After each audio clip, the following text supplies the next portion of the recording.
Soyez les bienvenus sur Polyvida chaîne.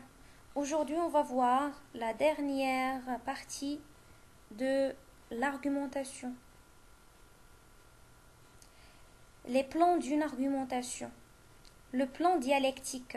La thèse adverse peut contenir une bonne part de la vérité. Aussi, la démarche dialectique, qui admet le principe de contradiction, tire-t-elle de la confrontation de deux thèses opposées, la thèse et l'antithèse, une vérité nouvelle. La synthèse. Le plan dialectique se présente comme suit.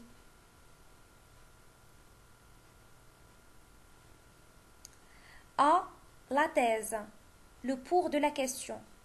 L'auteur formule d'abord sa propre thèse qu'il veut étayer à l'aide d'arguments. B. L'antithèse, le contre de la question. Puis, il expose le plus objectivement possible l'essentiel de la thèse adverse et les arguments qui la justifient, comme s'il laissait parler l'adversaire. C.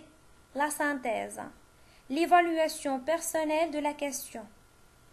La confrontation de la thèse et de l'antithèse mène l'auteur à la synthèse, où il concilie ce qu'il retient de sa thèse et ce qu'il admet de la thèse adverse.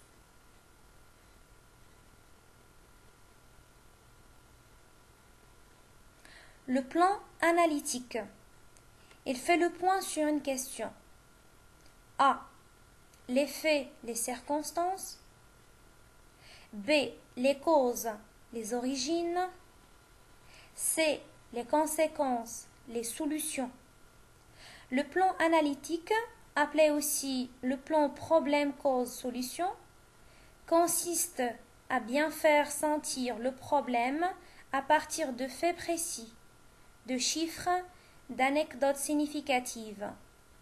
Les journalistes utilisent souvent ce procédé qui a leur mérite d'accrocher le lecteur, de provoquer en lui une inquiétude et qui lui donne par conséquent l'envie de pousser plus loin sa lecture.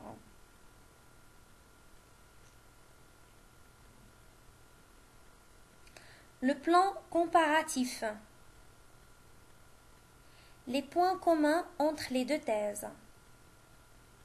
Les différences entre les deux thèses. La refonte des deux thèses en une troisième.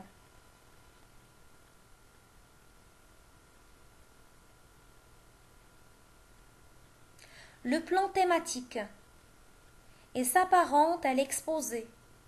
Il ne vous demande pas de discuter une thèse, mais plutôt de l'étayer ou bien de la soutenir, c'est-à-dire de fournir un certain nombre d'arguments organisés capables de valider le jugement ou de répondre à la question qu'on vous a proposée.